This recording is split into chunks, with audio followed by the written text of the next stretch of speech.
ইমানের দাবি হলো কিছু বিনিময়।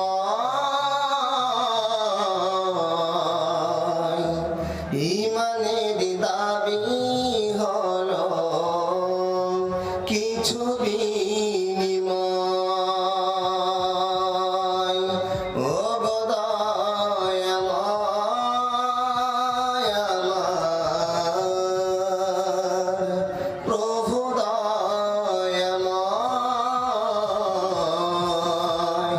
ও গো দয়াময়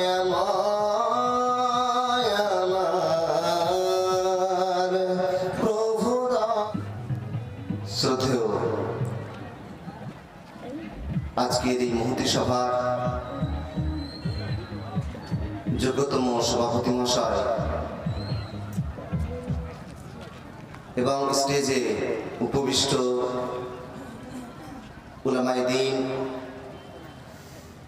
সম্মুখস্থ বিভিন্ন জায়গা থেকে আগত শ্রুতিমণ্ডলী ও পর্দার আড়ালের মা ও বোনেরা, সমস্ত প্রশংসা সে মহান আল্লাহ রাব্বুল আলামিনের জন্য, যিনি আমাদেরকে সর্বশ্রেষ্ঠ নিয়ামত বিশ্ব মানবতার মুক্তির সনদ মহাগ্রন্থ আল কোরআন দান করে পৃথিবীতে প্রচারিত অগণিত বাঁকা পথের গোলক ধাঁধা থেকে বের করে সহজ সরল ও সঠিক পথের সন্ধান দিয়েছেন সেই মহান আল্লাহ রাব্বুল আলামিনের দরবারে শত কোটি শুকরগুজার করছি।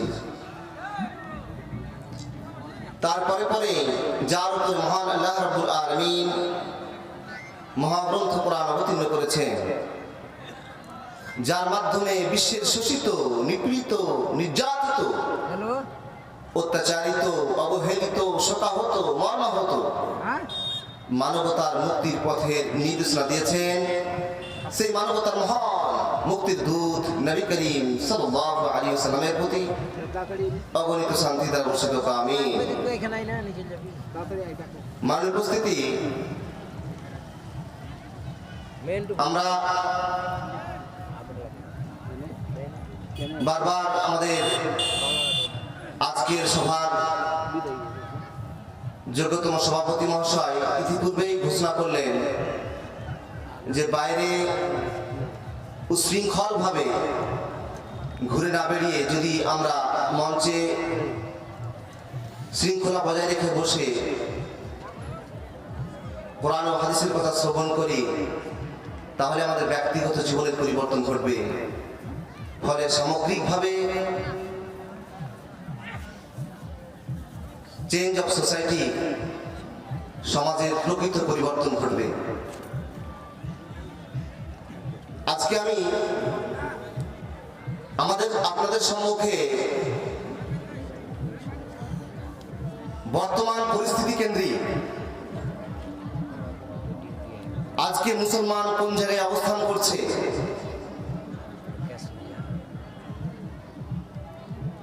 মহান আল্লাহ রাব্বুল আলামিন মানব জাতিকে পৃথিবীতে সৃষ্টি করেছেন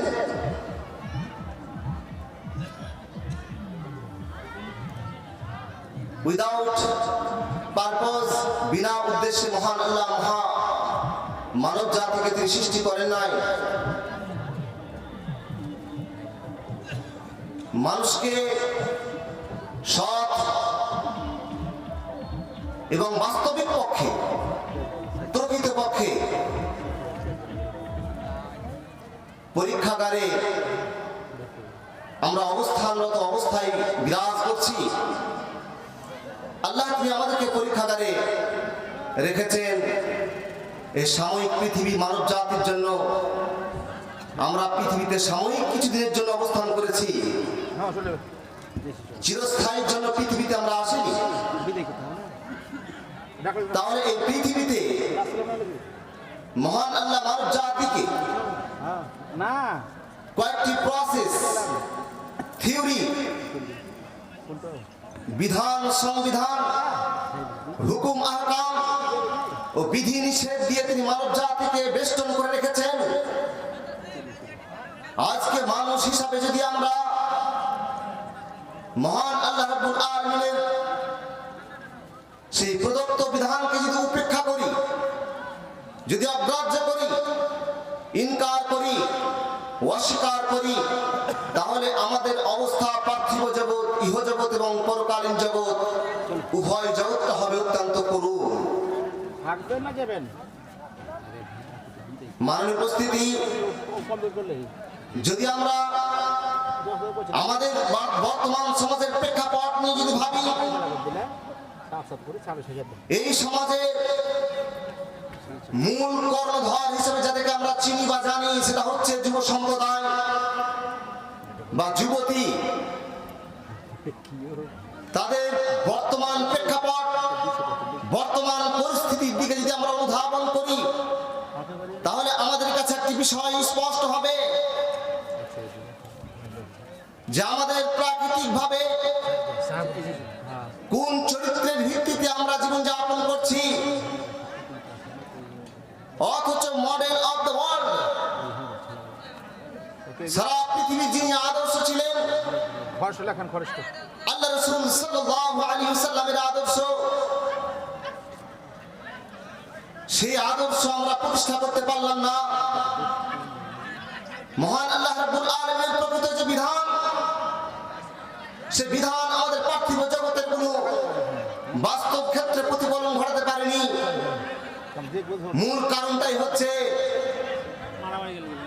যে আমরা আল্লাহ রাব্বুল আলামিনের মহাগ্রন্থ কোরআন এবং রাসূল সাল্লাল্লাহু আলাইহি ওয়াসাল্লামের বাণীকে আমরা অগ্রাহ্য করেছি, অস্বীকার করেছি।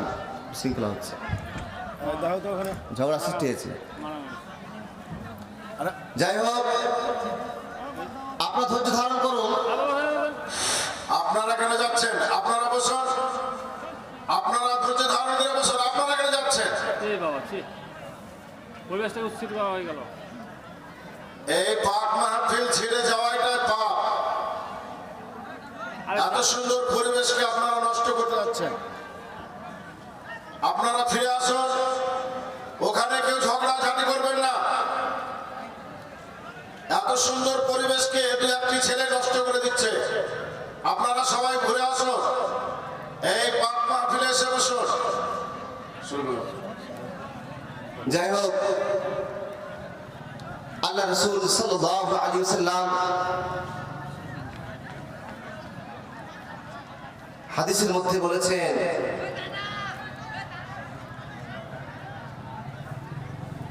সায়াকুনু ফি আখির জামান খাসফুন ওয়া কাসফুন ওয়া মাসখুন। قيل متى ذلك يا رسول الله صلى الله عليه وسلم؟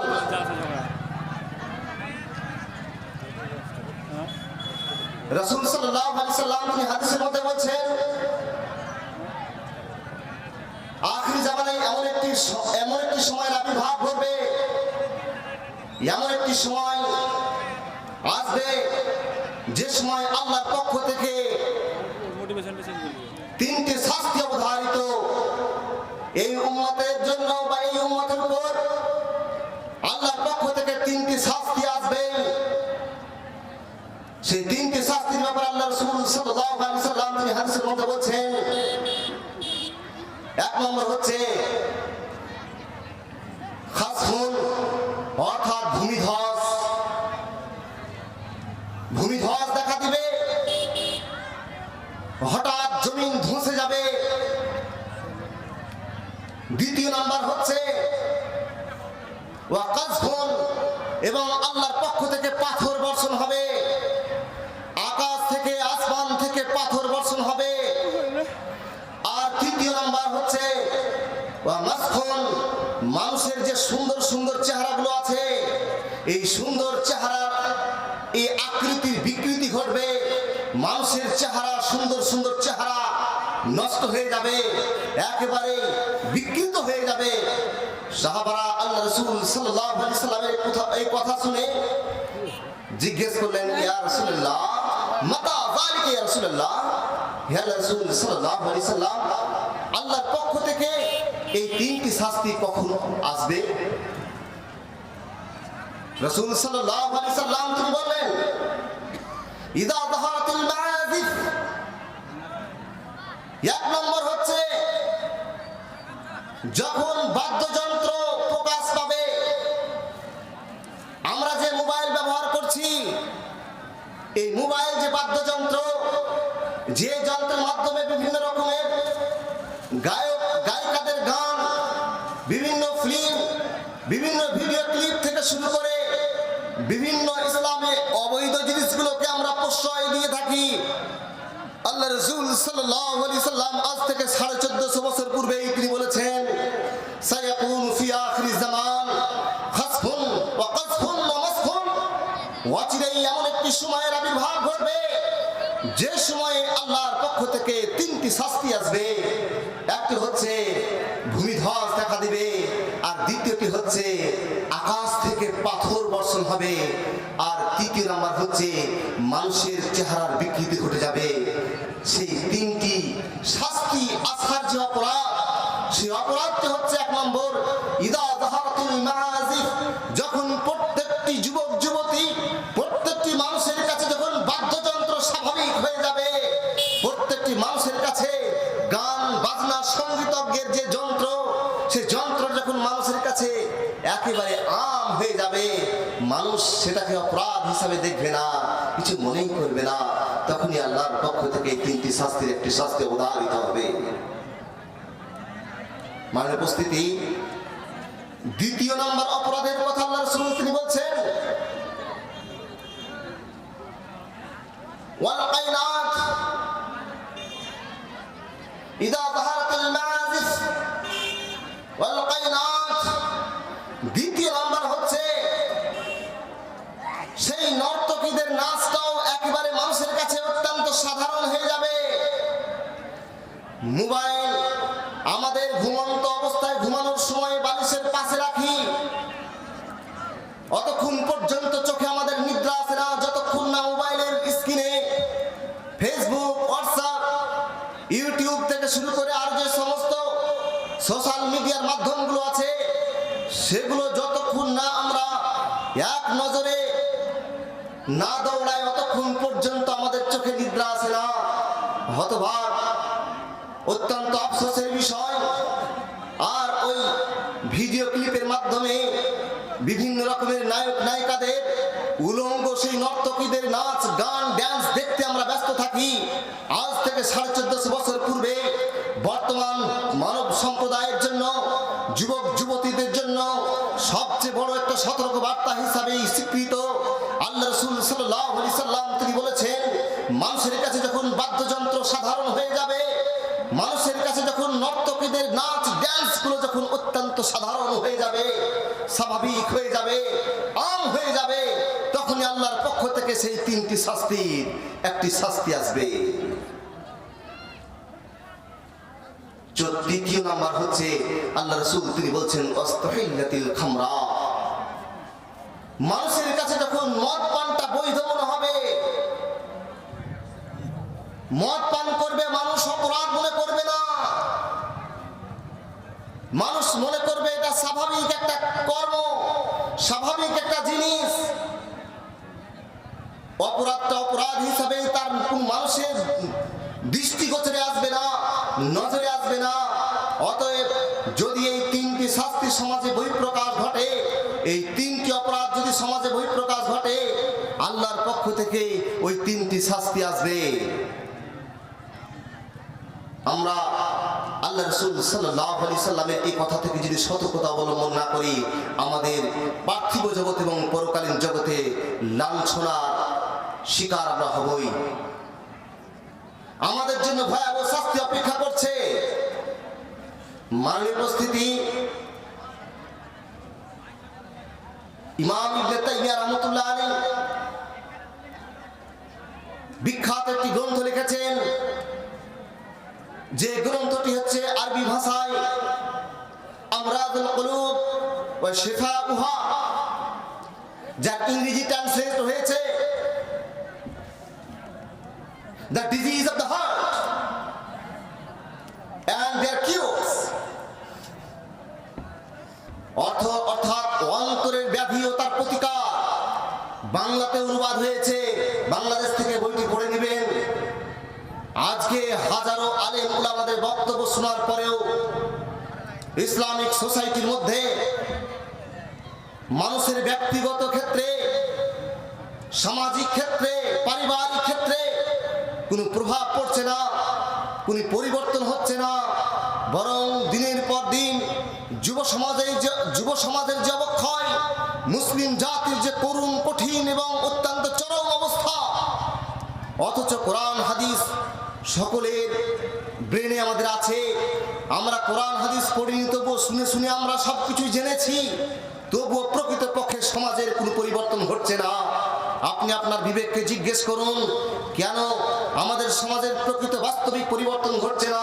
দেখুন, বিখ্যাত লেখকের বইকে উঠান, স্টাডি করুন, অধ্যয়ন করুন। সমাজের প্রকৃত বাস্তব চিত্র ফুটে তুলেছে যে বর্তমান মানুষের অন্তরে ব্যাধিটা কি আছে, মানুষের দিলে, মানুষের হৃদয়ে কি এমন অসুখ রয়েছে যে অসুখের কারণে কোরআন এবং হাদিসের অনার্গল কথা বলা সত্ত্বেও মানুষের অন্তরে প্রভাব পড়ছে না। ব্যক্তিগত জীবনে মানুষের কোনো পরিবর্তন হচ্ছে না, সমাজে কোনো পরিবর্তন হচ্ছে না। কারণটা কি? এমন কি কারণ? মাননীয় উপস্থিতি,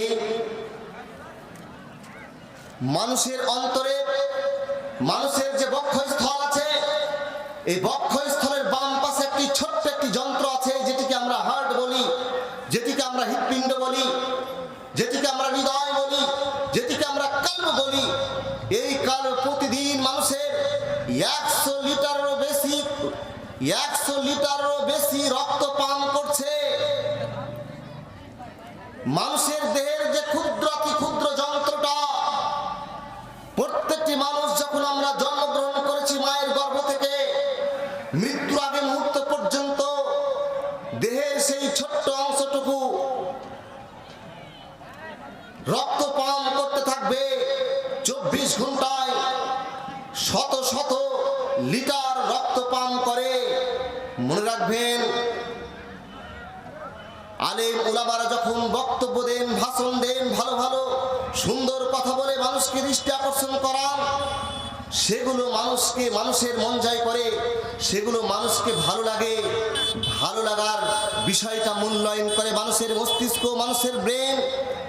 কিন্তু অ্যাকসেপ্টেবল, গ্রহণ করার যে মানসিকতা, গ্রহণীয় যে শক্তি, সে গ্রহণীয় শক্তিটি কিন্তু মানুষের দেহের ব্রেন নয়, বরং কাল্ব, বরং হৃদয়, হার্ট, মানুষের অন্তর দিয়েই কিন্তু সেই সমস্ত বিষয়গুলিকে মানুষ অ্যাকসেপ্ট করে, গ্রহণ করে, বাস্তবায়ন করে, বাস্তব প্রতিফলন ঘটায়। তার মূল যে যন্ত্র, সেই যন্ত্রটি কিন্তু হৃদয়। একটু বোঝার চেষ্টা করবেন, সমাজে পরিবর্তন হচ্ছে না কেন? কোরআন হাদিসের কথা ব্যক্ত হচ্ছে, প্রকাশ হচ্ছে। আমাদের কি এমন অপরাধী আমরা, কি এমন ত্রুটি বিচ্যুতি আমাদের মধ্যে বিরাজমান, যে ত্রুটি বিচ্যুতির কারণে আমাদের সমাজে কোনো প্রভাব পড়ছে না, কোনো প্রভাব ফেলতে পারছি না, ব্যক্তিগত জীবনকে আমরা পরিবর্তন করতে পারছি না, মহান আল্লাহর নির্দেশিত বিধানকে আমরা ফলো করতে পারছি না। কি এমন সমস্যাটা, কি এমন অসুস্থতা আমাদের মধ্যে আছে? সেই অসুস্থতার কথাই আমি ব্যক্ত করতে চাইছি। মাননীয় উপস্থিতি, মনে রাখবেন, তাহলে যে হৃদয় 100-এরও অধিক লিটার রক্ত পান করছে, সেই রক্ত কি হালাল? যে রক্ত পান করছে সেই রক্ত কি হালাল? আমার দেহে, আপনার দেহে প্রত্যেক ক্ষণিকের জন্য সঙ্গে সঙ্গে প্রত্যেকটি শিরার মধ্য দিয়ে রক্ত সারা দেহে পৌঁছে দিচ্ছে। মেডিকেল সায়েন্স প্রমাণ করছে, মানুষের যে শিরা উপশিরাগুলো আছে,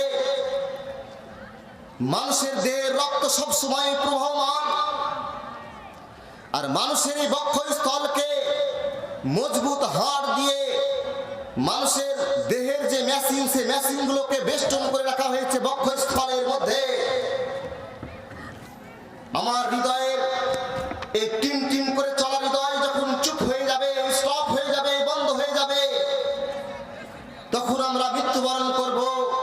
নিথর দেহ দেহ আমাদের বাড়িতে পড়ে থাকবে, আত্মীয় স্বজনরা হাও হাও করে কান্না করতে থাকবে, হে আমার আব্বু তুমি কোথায় গেলে, হে আমার ভাই তুমি কোথায় গেলে, হে আমার আত্মীয় তুমি কোথায় গেলে। আমরা বলবো নিথর দেহ তো পড়ে আছে, আবার আপনি কান্না করছেন কেন, কোথায় গেলে কোথায় গেলে। মনে রাখবেন আপনার এই টিপ টিপ করা হৃদয়টাই মানুষের দেহের অন্যতম গুরুত্বপূর্ণ একটি জিনিস, 310 টাকা যেটি মানুষের দেহের সবচেয়ে কল্যাণকর, সবচেয়ে সুন্দর এবং সবচেয়ে ভালো জিনিসটার অবস্থান হচ্ছে মানুষের হৃদয়ে। আমি ভালো ভালো কথা শুনলাম, ব্রেন মস্তিষ্ক দিয়ে অনুধাবন করলাম, মূল্যায়ন করলাম। এই মূল্যায়নটা গ্রহণ করবে মানুষের অন্তরে। সেই অন্তর যদি হারাম অবৈধ উপার্জন করে দেহে যদি রক্ত তৈরি করেন, দেহে যদি হারাম অবৈধ উপার্জন করেন, হারাম অবৈধ উপার্জনের মধ্য দিয়ে যদি আপনি আপনার সেই হৃদয়কে বলেন, হে আমার হৃদয়, আমার এই অবৈধ রক্তগুলো তুই পান কর, দূষণ কর। মনে রাখবেন হৃদয় মহান আল্লাহ রাব্বুল আলামিন মহাগ্রন্থ কোরআনে হৃদয়ের ব্যাপারে কোরআনের অনেক আয়াত দ্বারা প্রমাণিত যে মানুষের অন্তরটা কি জিনিস। ইমাম ইবনে তাইমিয়া রাহমাতুল্লাহ আলাইহি তার গ্রন্থের মধ্যে কয়েকটি স্টেপ বাই স্টেপ কয়েকটি প্রসেস বলে দিয়েছেন। মানুষের এই হৃদয়ের অন্তরের যে ব্যাধি আছে, সেই ব্যাধিটা দূর করার যে প্রসেস, যে মাধ্যম, যে পদ্ধতি, এই পদ্ধতি যদি আমাদের জানা না থাকে তাহলে আমাদের ব্যক্তিগত পার্থিব জগৎ এবং পরকালীন জগৎ আমরা শেষ করে ফেলব। আমরা পৃথিবীতেও কষ্টের মধ্য দিয়ে অতিবাহিত করার পর পৃথিবীটা প্রত্যেকটা মানুষের জন্য ক্ষণস্থায়ী, একেবারে সাময়িক। জীবনের কোনো নিরাপত্তা নাই, নিশ্চয়তা নাই। আজকে আমি বক্তব্য দিচ্ছি, আগামীকাল বেঁচে থাকবো বা আধ ঘন্টা আগে পর বেঁচে থাকবো, তার কোনো নিশ্চয়তা গ্যারান্টি পৃথিবীর কোনো বিজ্ঞানী, কোনো সায়েন্টিস্ট দিতে পারবে না। মেডিকেল সায়েন্টিস্ট সেখানে একেবারেই অক্ষমতা অবলম্বন করেছে, প্রকাশ করেছে। মনে রাখবেন, যদি আপনি পার্থিব জগৎকে মনে করেন এটাই চিরস্থায়ী জগৎ, এখানে আমি আমার সমস্ত কিছু আরাম আয়েশ উপভোগ করে, এই উপভোগটাই হচ্ছে পৃথিবীর সবটা শেষ, পরকাল বলতে কিছু নেই। মনে রাখবেন মহান আল্লাহ রাব্বুল আলামিনের প্রতি যদি একনিষ্ঠ বিশ্বাস থাকে, পরকালকে যদি বিশ্বাস করেন, মৃত্যুকে যদি বিশ্বাস করেন, জান্নাত ও জাহান্নামকে যদি বিশ্বাস করেন, পুনরুত্থানকে যদি বিশ্বাস করেন, মৃত্যুর পর আবার যে জীবিত হতে হবে, এই বিষয়গুলিকে যদি বিশ্বাস করেন, মনে রাখবেন পৃথিবীতে চলতে গেলে মহান আল্লাহ তিনি মানব জাতির জন্য যে বিধানগুলোকে দিয়েছেন এবং মানুষকে নিষেধ এবং বিধি দিয়ে মানুষকে যে বেষ্টন করেছেন, এই বেষ্টিত জিনিসকে উপেক্ষা করি, যদি আমরা প্রত্যাখ্যান করি, যদি আমরা ইনকার করি, যদি আমরা অস্বীকার করি, তাহলে আমাদের জন্য ভয়াবহ শাস্তি অপেক্ষা করছে। পৃথিবীতেও আমাদের জন্য লাঞ্ছনা অপেক্ষা করছে, পরকালেও আমাদের কঠিন ভয়াবহ শাস্তির শিকার হতে হবে। মাননীয় উপস্থিতি, মানুষের হৃদয়কে, মানুষের ব্যাধি চুরি করে, ছিনতাই করে, ডাকাতি করে, অন্যায় অত্যাচার করে পথের পথিক হেঁটে যাচ্ছে, তাকে আপনি আপনার বল আছে, ক্ষমতা আছে, পিস্তল দিয়ে ছিনতাই করে টাকা তার কাছে কেড়ে নিয়ে আপনি সংসার চালাচ্ছেন, অর্থ উপার্জন করছেন। মনে রাখবেন, আপনি যে অর্থ উপার্জন করে নিজের সংসার চালাচ্ছেন, আপনি যে অর্থ উপার্জন করে খেয়ে আপনি দেহে রক্ত সৃষ্টি করেছেন, রক্ত সঞ্চয় করেছেন, আর সেই রক্তগুলো যখন এই নিষ্পাপ হৃদয়টা যখন পাম্প করে রক্তকে মুক্ত করছে, যখন দূষণ মুক্ত করছে, আর সেই দূষণ মুক্ত রক্ত দিয়ে কখনোই সেই পাপ মুক্ত রক্ত কখনোই দেহে তৈরি হবে না। পাপ যুক্ত খাবার খেয়ে পাপ মুক্ত হৃদয় কখনোই গঠন হবে না। আর পাপ মুক্ত, পাপ যুক্ত রক্ত দিয়ে গঠিত সেই দেহ, ওই দেহ সেই রক্ত পান করছে যে হৃদয়, সেই হৃদয়ে আপনি যতই কোরআন হাদিসের কথা বলুন না কেন, সেই কথা কখনোই দেহে প্রভাব, অন্তরে প্রভাব ফেলবে না এবং সেটা মানতেও পারবে না, বরং তার ব্রেনের উপর দিয়ে যাবে, তাকে সাময়িকভাবে ব্রেন বলবে খুব ভালো লাগলো শুনতে, কিন্তু অন্তর অ্যাকসেপ্ট করতে পারবে না, অন্তর সেটা গ্রহণ করতে পারবে না, কারণ গ্রহণ ক্ষমতা দুর্বল, কারণ হারাম অবৈধ উপার্জন করে আপনি সেই আপনার হৃদয়কে নিস্তেজ করেছেন, আপনি আপনার হৃদয়কে দুর্বল করে দিয়েছেন, আপনি আপনার হৃদয়কে অসুস্থ করে দিয়েছেন, ফলে তার সেই হৃদয়কে সবল করার মতো কোনো ক্ষমতা, কোনো পাওয়ার, কোনো শক্তি নেই। হাজারো আলেম উলামা, বিজ্ঞ আলেম উলামাদের বক্তব্য শোনার পরেও আমি আমার ব্যক্তিগত জীবনে কোরআন এবং হাদিসের একটি কথার উপর আমল করতে পারছি না। কিভাবে বুঝবো সমাজ কিভাবে পরিবর্তন ঘটবে? সমাজ তো প্রকৃত পরিবর্তন হওয়ার কথা ছিল ইসলামিক মুসলিম সোসাইটি।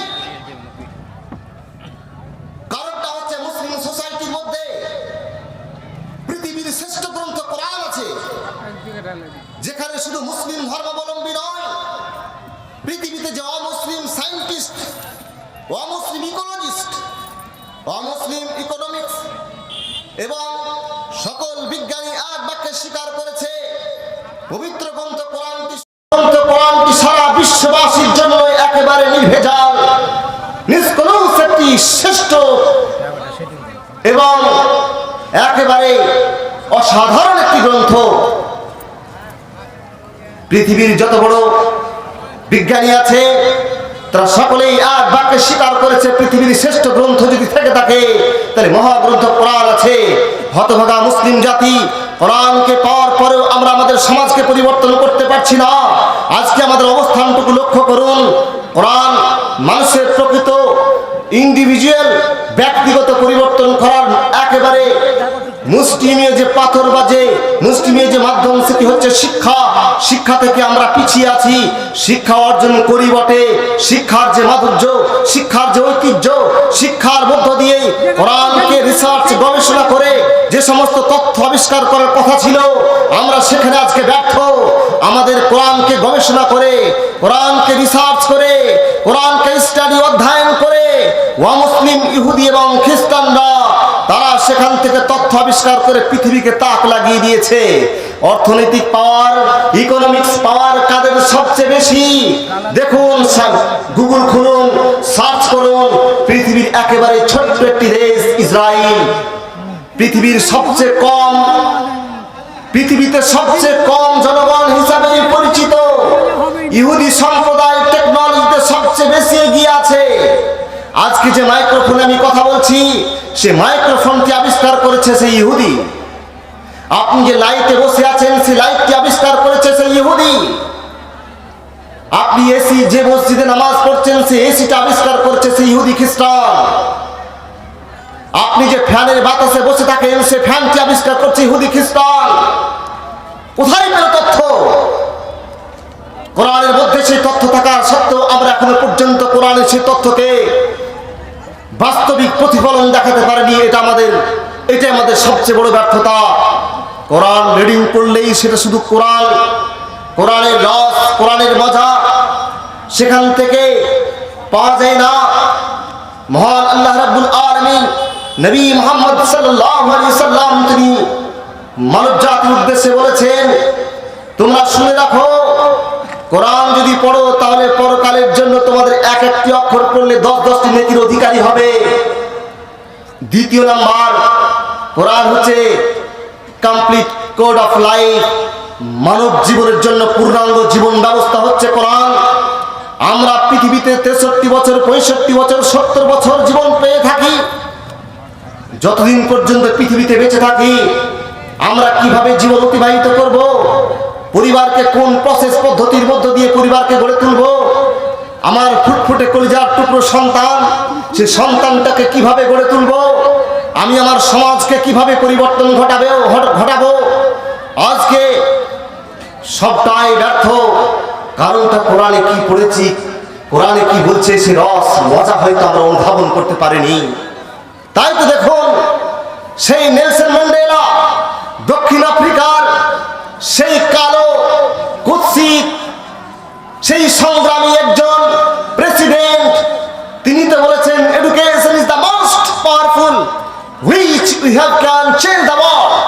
শিক্ষা হচ্ছে এমন একটি মাধ্যম পরিবর্তন করা যায়, শিক্ষার মধ্য দিয়েই প্রকৃতপক্ষে সারা পৃথিবীর পরিবর্তন করা যায়। অতএব তাই তো মহান আল্লাহ রাব্বুল আলামিন আজ থেকে অনেক অনেক আগে পৃথিবীর অন্য কোনো ধর্মগ্রন্থের শিক্ষা দেওয়া হয় না, ইসলামিক ধর্মগ্রন্থে যে শিক্ষা দিয়েছে, ইকরা বিসমি রাব্বিকাল্লাযী খালাক খালাকাল ইনসানা মিন আলাক ইকরা রাব্বুকাল আকরাম।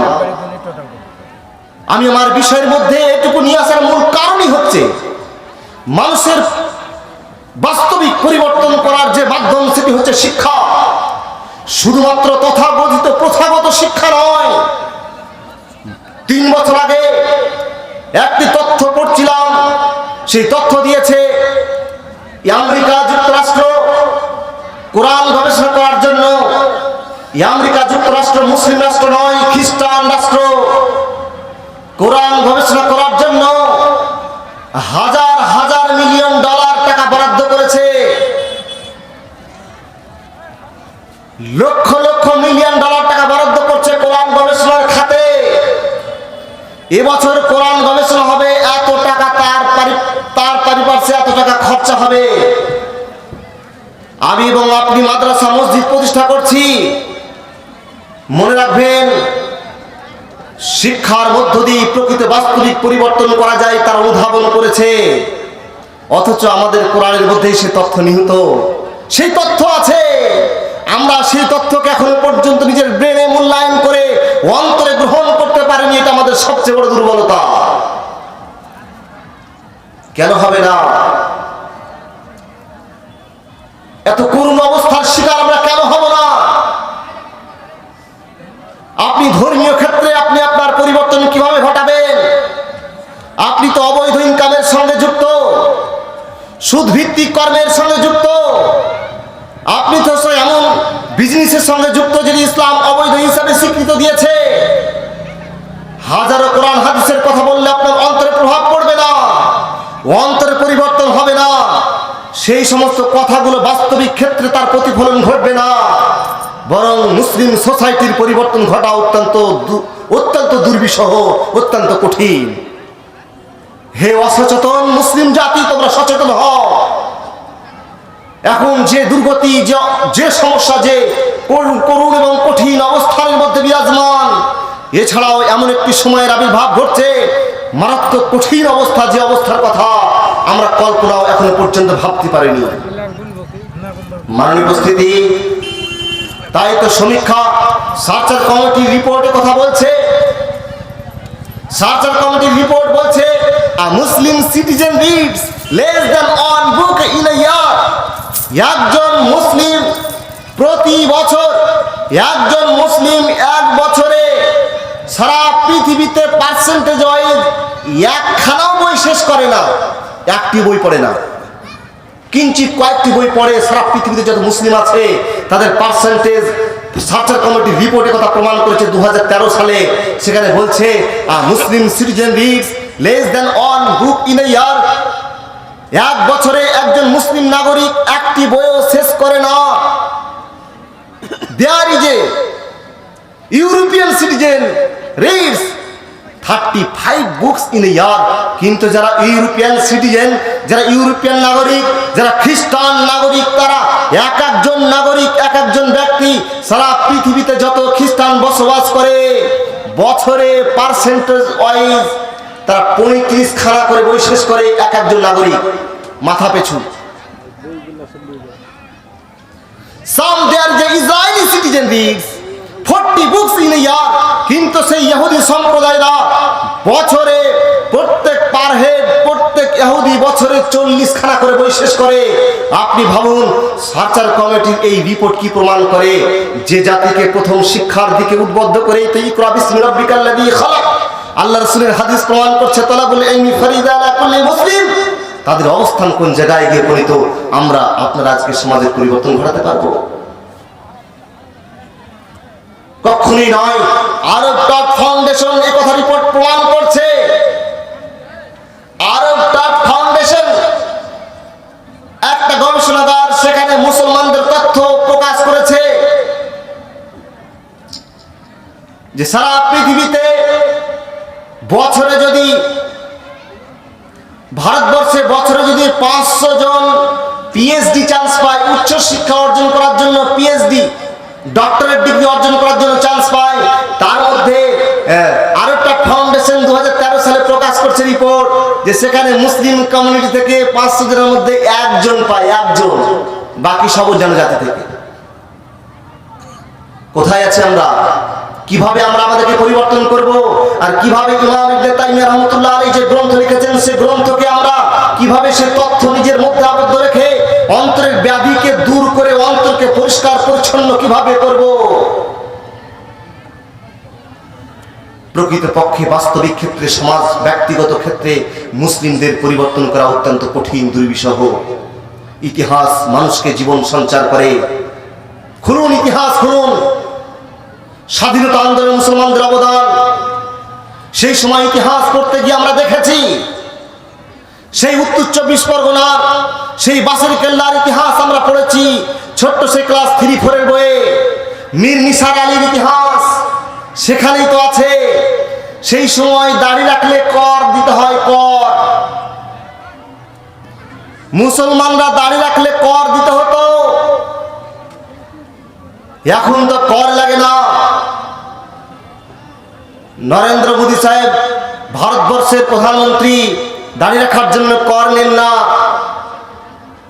তবু আমরা দাড়ি রাখি না। ইমানি স্পৃহা কত প্রখর ছিল, দাড়ি রাখবো তবুও স্বীকার, কর দিয়েও দাড়ি রাখবো, তবে দাড়ি কাটবো না। কে শিক্ষা দিয়েছিল? কেমন ইমানি স্পৃহা, ইমানি স্পিরিট ছিল, ইমানি জজবা ছিল। কোথায় গেল আপনার সেই ইমানি স্পৃহা? কর লাগে না তো। মনে রাখবেন, আপনার ইমানি ভালো করেই জানে যে আপনার ইসলামিক শক্তিকে দুর্বল করার জন্য যদি ইমানি শক্তিকে হ্রাস করা হয়, ইমানি শক্তিকে কমজোর করে দেওয়া হয়, তাহলে তারা অটোমেটিক দুর্বল হয়ে যাবে। ঠিক ইহুদি খ্রিস্টানরা যে চক্রান্ত আপনার এবং আমার উপর চালিয়েছে, তারা স্বার্থ, সত্যি স্বার্থ। অনেক অনেক আগেই তারা পরিকল্পনা করেছে মুসলমানদের পাওয়ারকে, শক্তিকে ধ্বংস করার জন্য ইমানি শক্তিকে নষ্ট করতে হবে, ধ্বংস করতে হবে, ধূলিসাৎ করতে হবে, তাহলে ধ্বংস হয়ে যাবে। জানি তো আব্বাসী যুগের সেই স্বর্ণ যুগের ইতিহাস, সেই বাগদাদের 40 লক্ষ বিশিষ্ট সেই বাগদাদের লাইব্রেরির কথা আমরা জানি। ইহুদি খ্রিস্টানরা চক্রান্ত করে যখন সেই 40 লক্ষ বইকে পুড়িয়ে দিল, টাইগ্রিস এবং ইউফ্রেটিস নদীর পানি কালো হয়ে গেল, তখনই তো শেষ হয়ে গেল। শিক্ষা কেমন একটি মাধ্যম। এমনি একজন খ্রিস্টান, সত্যি দীর্ঘদিনের সংগ্রামী নেলসন ম্যান্ডেলা তিনি বলেছেন, education is the most powerful which you have can change the world. শিক্ষা এমন একটি মাধ্যম যার দ্বারাই পৃথিবীকে পরিবর্তন করা যায়, সোসাইটিকে পরিবর্তন করা যায়, মানুষের ব্যক্তিগত জীবনের পরিবর্তন ঘটা যায় শিক্ষার মধ্য দিয়ে। আমার সমাজ পরিবর্তন ঘটছে না। মহান আল্লাহর কথা, রাসূল সাল্লাল্লাহু আলাইহি ওয়াসাল্লামের আদর্শ এখনো পর্যন্ত আমার জীবনে বাস্তবায়ন ঘটছে না। কারণটা কি? অবশ্যই ঘটবে। কোরআনের সেই কথাগুলোকে এখনো পর্যন্ত মূল্যায়ন করার দক্ষতা অর্জন করতে পারিনি। কোথা থেকে দক্ষতা অর্জন করব? আমরা তো প্রথাগত শিক্ষার মধ্যে আবদ্ধ। গবেষণালব্ধ শিক্ষা অর্জন করতে আমরা অক্ষম, গবেষণা করতে পারিনি। কোরআন হাদিস থেকে তথ্য আহরণ করে সেই শিক্ষাকে, কোরআন হাদিসের শিক্ষা নিয়ে প্রকৃত সমাজকে পরিবর্তন করার যে সমস্ত কন্ডিশনগুলো আছে, সেগুলো কিন্তু মানুষের সামনে ব্যক্ত করতে পারেনি, প্রকাশ করতে পারেনি। তাই হয়তো সমাজের প্রকৃতপক্ষে পরিবর্তন ঘটছে না। ইমাম ইবনে তাইমিয়া রাহমাতুল্লাহ আলাইহি তিনি বলছেন, দেখুন আপনার যে অন্তর আপনার দেহের রক্তকে প্রতিদিন হাজার লক্ষ লক্ষ হাজার হাজার লিটার রক্ত পান করছে, সেই হৃৎপিণ্ডটাকে পরিষ্কার করার যে অস্ত্র, সে অস্ত্র কোরআনে বলছে, কোরআনে আছে। সেই মাধ্যমগুলো, সেই প্রসেসগুলো কোরআনে উল্লেখ করা আছে। আমরা তো অনুধাবন করিনি। কি? 1 নম্বর হচ্ছে মহান আল্লাহ বলছেন, ইয়া আইয়ুহাল্লাযীনা আমানু কুলু মিনাত তাইয়্যিবাতি মা রাযাকনাকুম মহান আল্লাহ রাব্বুল আলামিন তিনি বলছেন, হে পৃথিবীর মানুষ তোমরা শুনে রাখো, ইয়া আইয়ুহাল্লাযীনা আমানু, হে তারা যারা ঈমান নিয়ে এসেছো, কুলু মিনাত তাইয়্যিবাত, তোমরা পবিত্র খাদ্যবস্তু হতে আহার করো, খাদ্য ভক্ষণ করো, মা রাযাকনাকুম, আমি যা তোমাদেরকে খাদ্য হিসাবে জীবিকা হিসাবে দিয়েছি তা হতে। আল্লাহর কথা কোরআনে উল্লেখ আছে। ইমাম ইবনে তাইমিয়া রাহমাতুল্লাহ আলাইহি প্রথম তিনি বলছেন, অন্তরের ব্যাধি মুক্ত করার প্রথম প্রসেস হচ্ছে আপনাকে বৈধ রিজিক উপার্জন করতে হবে, আপনাকে বৈধ হালাল রিজিক খেতে হবে, তাহলে অন্তর পরিষ্কার পরিচ্ছন্ন থাকবে। আর সফলকে, সাকসেসফুল পারসনকে, قد أفلح من تزكى وذكر اسم ربه فصلى بل تؤثرون الحياة الدنيا والآخرة خير وأبقى। ওহ, সত্যি পরকালটা মানব জাতির জন্য চিরস্থায়ী। পৃথিবীটা সাময়িক, একেবারে অল্প সময়ের জন্য পৃথিবী। আমি আপনি সকলেই দুর্বল। জন্মগ্রহণ করার পর নিজের ক্ষমতা ছিল না, খাওয়ার, উঠে বসার, মা খাই দিয়েছে, মা উঠে বসিয়েছে। আপনি আপনার অবস্থানটুকু নিয়ে মূল্যায়ন করুন, আপনার জীবনের বাস্তব প্রকৃতপক্ষে পরিবর্তন ঘটবে। সত্যি আমরা অসহায় ছিলাম, মানুষ প্রকৃতপক্ষে অসহায়, দুর্বল। এখনো পর্যন্ত অনুধাবন করতে পারলাম না কেমন অসহায় ছিলাম আমরা। 13 বছর 14 বছর পর্যন্ত আমরা বাপ মায়ের মুখাপেক্ষী। বাপ মা যা খাইয়ে দিয়েছে তাই সেগুলোই আমরা খেয়ে জীবন ধারণ করেছি। এই 20 থেকে মাত্র 40, 45, 50 বছর পর্যন্ত স্বাবলম্বী তরুণ যুবক, দেহের রক্ত অত্যন্ত ফুটে পড়ছে, ক্ষমতা শক্তি প্রখর। এই ক্ষমতা শক্তিকে দেখিয়েই আমি পৃথিবীতে আজকে আত্মহংকারে ফেটে পড়ছি, মানুষের উপরে ক্ষমতা প্রদর্শন করছি, মানুষকে হত্যা করতেও আমাদের দ্বিধাদ্বন্দ্ব সৃষ্টি হয় না। বিভিন্ন রকমের অপরাধযুক্ত কর্মের সঙ্গে আমরা যুক্ত। আপনি তো অসহায়, আপনি তো দুর্বল, আমিও দুর্বল, পৃথিবীর সকল মানুষ দুর্বল। 50 বছর পর আমিও সকল দুর্বল হয়ে যাচ্ছি। সবল কতক্ষণ থাকছি আমরা? সবল শক্তিশালী কতক্ষণ সময় পাচ্ছি পৃথিবীতে? মাত্র 20 থেকে 30 থেকে 25 বছর পর্যন্ত আমরা পৃথিবীতে শক্তি নিয়ে জীবনযাপন করি, বাকি সময়টুকু দুর্বল। তাই তো মহাগ্রন্থ কোরআনে মানুষকে দুর্বল হিসেবে স্বীকৃতি দিয়েছে, ঘোষণা করা হয়েছে। মানে উপস্থিতি, তাই প্রথমত অন্তরকে পরিষ্কার পরিচ্ছন্ন করার যে মাধ্যম সেটি হচ্ছে কুলু মিনাত তাইয়্যিবাত, পবিত্র খাদ্য ভক্ষণ করুন। বৈধ উপার্জন না করলে আমাদের হাজারো কোরআন এবং হাদিসের কথা মানুষকে ব্যক্ত করা হলো, মানুষের ব্যক্তিগত জীবনের কোনো পরিবর্তন ঘটবে না। প্রত্যেকে মূল্যায়ন করুন, ভাবুন। যদি ভাবেন যে পৃথিবীতে চিরস্থায়ী বেঁচে থাকবো, পরকালকে অগ্রাধিকার কোনো প্রয়োজন নাই, কোরআন হাদিসকে নিজের জীবনের কোনো পরিবর্তন করতে হবে না, আপনার জন্য আল্লাহ মুখাপেক্ষী নন। নিথর দেহ কবরে যেতে যাবেই, আল্লাহর আল্লাহর মুখামুখি, মহান আল্লাহ রাব্বুল আলামিনের সেই প্রশ্নের মুখামুখি হবেন, আমরা সকলেই হব। দ্বিতীয় নাম্বার, ইমাম ইবনে তাইমিয়া রাহমাতুল্লাহ আলাইহি তিনি বলছেন, অন্তরকে পবিত্র করার দ্বিতীয় নাম্বার প্রসেস পদ্ধতি হচ্ছে, তিনি বলছেন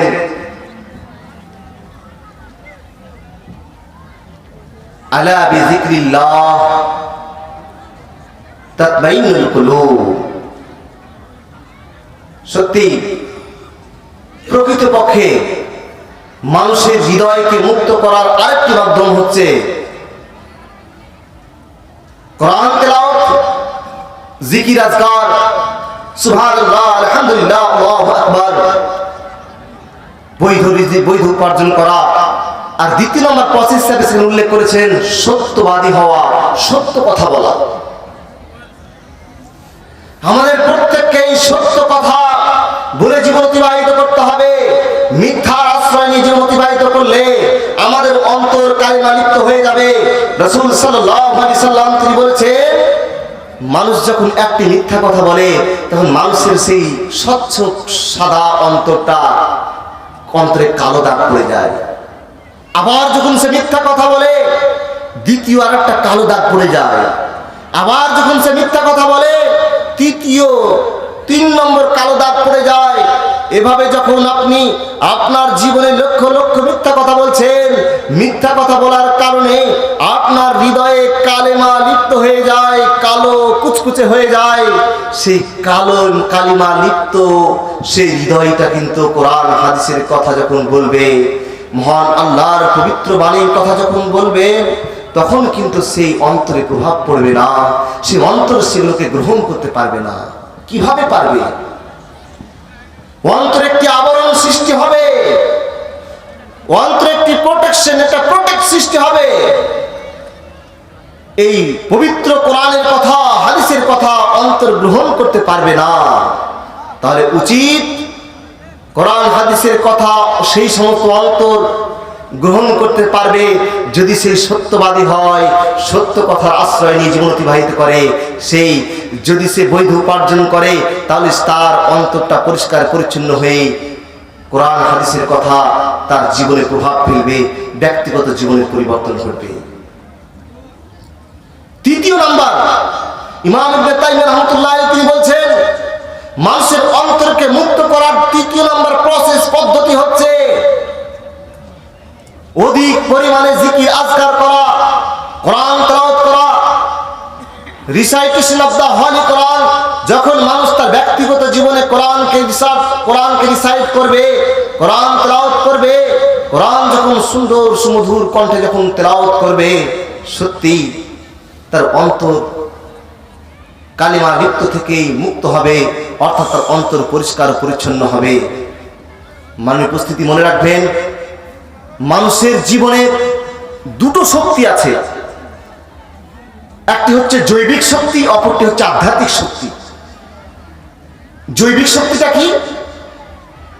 আমার দেহটা, আপনার দেহটা গঠন হয়েছে রক্ত, মাংস, হাড়। এই রক্ত, মাংস, হাড় দিয়ে গঠিত দেহর শক্তিকে বলা হয় জৈবিক শক্তি। আর আধ্যাত্মিক শক্তি হচ্ছে রুহানি শক্তি। এই যে আত্মা, যাকে কলব বললাম, রূহ, এটাকে বলা হয় আধ্যাত্মিক শক্তি, আত্মার শক্তি। তাহলে মানুষের জীবনে দুটো শক্তি দিয়ে কিন্তু মানুষের জীবন গঠিত। একটি হচ্ছে জৈবিক শক্তি, অপরটি হচ্ছে আধ্যাত্মিক শক্তি। মানুষের জৈবিক শক্তিকে স্ট্রং করার জন্য, সক্রিয় করার জন্য, অ্যাক্টিভ করার জন্য, মজবুত করার জন্য ভালো ভালো পুষ্টিকর খাদ্য আমরা খেয়ে থাকি। আমার যখনই ভালো খাবার খাবো, তখনই দেহে রক্ত জন্মাবে, দেহ সক্রিয় হবে, সজীব হবে। এটাই তো জৈবিক শক্তি। আপনি জৈবিক শক্তি বৃদ্ধি করেন যদি অবৈধ উপার্জনের মধ্য দিয়ে, তাহলে তো আপনি হৃদয়কে বাধ্য করছেন সেই অবৈধ রক্তকে পান করতে। আর এই জৈবিক শক্তি সঞ্চয়ের জন্য পৃথিবীতে মহান আল্লাহ রাব্বুল আলামিন এই মাটি থেকে উৎপাদনকৃত ফসল দিয়েই মানুষ জীবন নির্বাহ করে, মানুষ খাদ্য ভক্ষণ করে নিজের জীবনকে পরিচালনা করে, জৈবিক শক্তিকে, জৈবিক পাওয়ারকে অ্যাক্টিভিটি করে, সক্রিয় করে গড়ে তোলে। যদি আমি খাদ্য না খাই, পৃথিবীতে যে খাবারগুলো খাচ্ছেন প্রত্যেকটি খাবারই কিন্তু মাটি থেকে উৎপাদনকৃত। সে ভাত বলুন, রুটি বলুন, বিভিন্ন প্রোটিন, যে সমস্ত বাদাম থেকে নিয়ে যে সমস্ত খাদ্য আছে, সবটাই কার্বোহাইড্রেট থেকে নিয়ে একেবারে অক্সিজেন পর্যন্ত সবটাই কিন্তু মাটি থেকেই উৎপাদনকৃত। বলছে না তো, অক্সিজেনটা মাটি থেকে কিভাবে? মাটি থেকে যদি উদ্ভিদ সৃষ্টি না হতো, আপনি আমি অক্সিজেন রোগে মৃত্যুবরণ করতে বাধ্য হতাম। মানুষের জীবন শক্তিকে ধারণ করার সবচেয়ে মূল মাধ্যম হচ্ছে মাটি থেকে উৎপাদনকৃত ফসল খেয়ে মানুষ জৈবিক শক্তিকে সক্রিয় করে গড়ে তোলে। বুঝতে পারলাম ভালো। তাহলে জৈবিক শক্তিকে সক্রিয় করার মূল মাধ্যমটা কি? তবে আর একটা শক্তি, আধ্যাত্মিক শক্তি। মৃত্যুবরণ করলে নিথর দেহ জৈবিক শক্তিটা বাড়িতে পড়ে থাকে, অন্তরটা, সেই হৃদয়টা, রূহটা আল্লাহর ফেরেশতার মাধ্যমে চলে যায়, মৃত্যুবরণ করি। ওই আধ্যাত্মিক শক্তিটা কিভাবে জুগিয়েছেন? রুহের কোন শক্তি আপনি, রুহের তো একটা খোরাক আছে, জীবনের খোরাক থাকলে রুহেরও খোরাক আছে। রুহের খোরাকটা কিভাবে সঞ্চয় করেছে? সোসাইটির পরিবর্তন এমনি হবে না, ভাবতে হবে আমি দেহে প্রতিদিন 3 বেলা 4 বেলা খাবার খাওয়াচ্ছি নিজের জৈবিক শক্তিকে বৃদ্ধি করার জন্য। আমার রুহের শক্তি, রুহের শক্তি সঞ্চয়ের জন্য আমার আত্মাকে, রুহকে কি খাবার দিচ্ছি? সত্যি এই জৈবিক শক্তির সৃষ্টির যে উপাদানটা আছে সেটা মাটি থেকেই, মানুষের দেহটা মাটি থেকে উৎপাদনকৃত, মাটি থেকে সৃষ্টি। কিন্তু এই আত্মাটা কিন্তু মাটি থেকে সৃষ্টি নয়। এই আত্মাটা মহান আল্লাহ রাব্বুল আলামিন আল্লাহর পক্ষ থেকে সৃষ্টি করেছেন। তাহলে আত্মার খোরাক কিন্তু পৃথিবীতে নয়, বরং আত্মার খোরাক হচ্ছে সেই মহান আল্লাহর কাছে। আমরা যদি আত্মার খোরাক প্রতিদিন না দিয়ে থাকি, তাহলে আমার আত্মা, আমার রূহ মরে যাবে, অসুস্থ হয়ে পড়বে, দুর্বল হয়ে যাবে। ফলে সত্য কখনোই সে গ্রহণ করতে পারবে না। তাই সত্যকে গ্রহণ করার জন্য আপনার হৃদয়কে সক্রিয় করতে হবে, হৃদয়ের খোরাকটা জোগাতে হবে। হৃদয়ের খোরাকটা কি? তাই তো কোরআন বলছে, আলা বিযিকরিল্লাহ তাতমাইন্নুল কুলুব।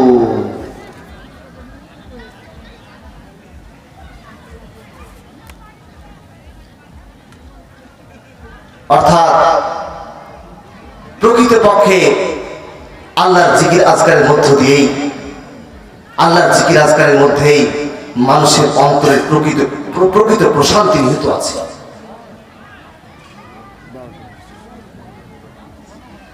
অতএব আমাদের লক্ষ্য করা উচিত যে প্রতিদিন যেহেতু দেহে খাবারের প্রয়োজন পড়ে, প্রতিদিন যদি আমরা খাদ্য খেয়ে জীবনকে ধারণ করি, তাহলে কিন্তু হৃদয়ের খোরাকের প্রয়োজন, হৃদয়ের খাবারের প্রয়োজন। যদি আমরা হৃদয়কে উপযুক্ত খাবার দিয়ে হৃদয়কে যদি সক্রিয় সজীব করে না তুলি, হৃদয় অসুস্থ হয়ে যাবে, রূহ মরে যাবে। ফলে সত্য কথা আপনার হৃদয় কখনো গ্রহণ করতে পারবে না। তাই তো বিখ্যাত ইসলামিক স্কলার ইমাম ইবনে তাইমিয়া রাহমাতুল্লাহ আলাইহি the disease of the heart and their cures নামক গ্রন্থে তিনি মানব জাতির প্রকৃত পরিবর্তন করার যে মূল মাধ্যম, সেগুলি সুস্পষ্টভাবে উল্লেখ করেছেন। দেখুন, সময় সংকীর্ণ, মনে রাখবেন সমাজের প্রকৃত পরিবর্তনের যে মাধ্যম, সমাজ পরিবর্তন হচ্ছে না, ব্যক্তিগত জীবনে মানুষের জীবনের কোনো পরিবর্তন ঘটছে না। নারী পুরুষ এই হিজাবের মতো একটি বিধানকে বাস্তবিক ক্ষেত্রে বর্তমান সোশ্যাল মিডিয়ায় চর্চিত মুস্কান খানের বিষয়ে আমরা সকলেই অবগত। তাই তো আমাদেরকে বলতে আমরা বাধ্য হই, আই সেলিউট টু মুস্কান খান।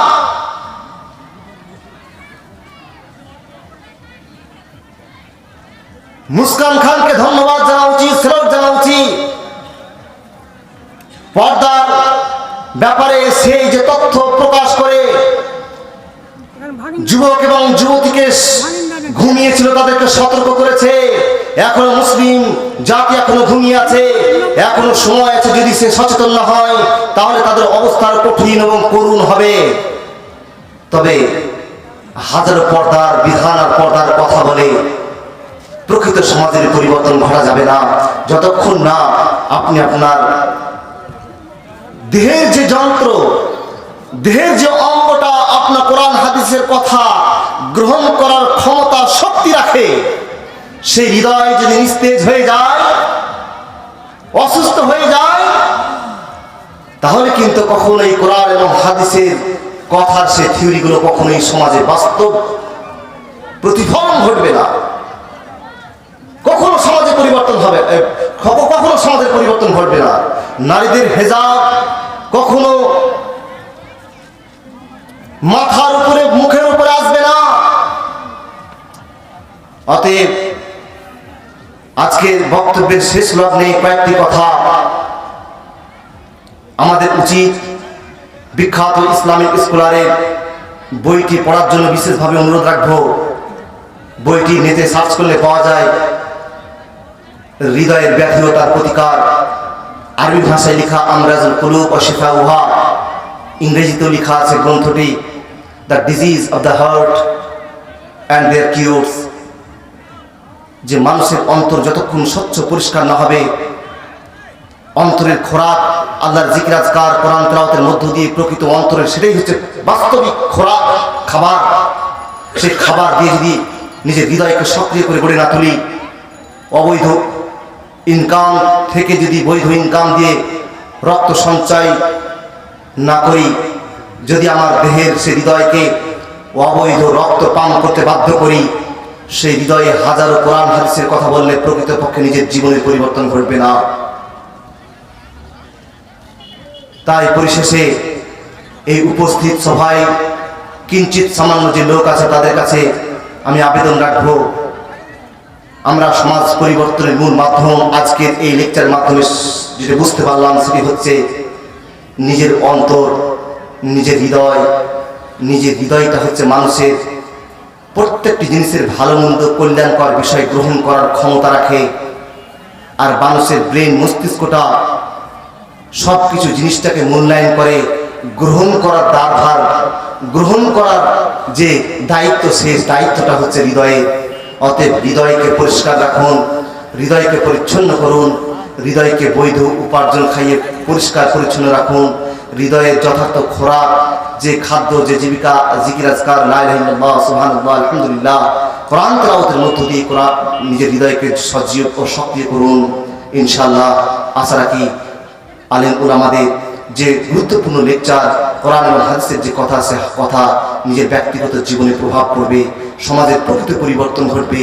কোনো নারীকে পর্দার জন্য প্রেসার বা চাপ দেওয়ার কোনো প্রয়োজন নেই, দাঁড়িয়ে রাখার জন্য হাজারো চাপ দেওয়ার কোনো প্রয়োজন নেই, নামাজের জন্য কোনো চাপ দেওয়ার প্রয়োজন নেই। কোরআন হাদিসের কথা বললেই তার অন্তর একেবারে সহজ সরলভাবে সেটা গ্রহণ করবে। আজকে প্রকৃতপক্ষে কোরআন হাদিসের কথা হাজার হাজার আলেমরা ব্যক্ত করছেন, কিন্তু প্রকৃতপক্ষে মানুষের জীবনে পরিবর্তন হচ্ছে না। মানুষ কোরআন হাদিসের কথাগুলোকে গ্রহণ করছে না। কারণটা হচ্ছে হৃদয়টা অসুস্থ অবস্থায় আছে। আপনি অসুস্থ হৃদয়কে সুস্থ করে গড়ে তুলুন, ইনশাআল্লাহ সমাজের প্রকৃত পরিবর্তন ঘটবে। তাই পরিষদ দোয়া করি, হে আল্লাহ, তুমি আমাদের সকলের অন্তরকে বৈধ উপার্জনের মধ্য দিয়ে পরিষ্কার পরিচ্ছন্ন করার সেই ক্ষমতা দান করো। সকলে আল্লাহুম্মা আমিন। হে আল্লাহ, আমরা প্রকৃতপক্ষে নিজেকে মহান আল্লাহর বিধান অনুযায়ী যেন জীবন অতিবাহিত করতে পারি সে তৌফিক দান করো। সকলে আল্লাহুম্মা আমিন। হে আল্লাহ, আমাদের মধ্যে হয়তো অনেকে অসুস্থ আছে, তুমি সুস্থ করো। আজমি বাস আব্দুল্লাহ সুস্মিতা শাফিলা শিফাইল্লাহ শিফাউকা শিফাল্লাহ ইবুসবানা সুবহানাল্লাহি ওয়া বিহামদিহি সুবহানাল্লাহিল আযীম সুবহানাল্লাহি ওয়া বিহামদিহি সুবহানাল্লাহিল আযীম ওয়া আখিরু দাওয়ানা আলহামদুলিল্লাহি রাব্বিল আলামিন। আসসালামু আলাইকুম ওয়া রাহমাতুল্লাহি ওয়া বারাকাতুহু।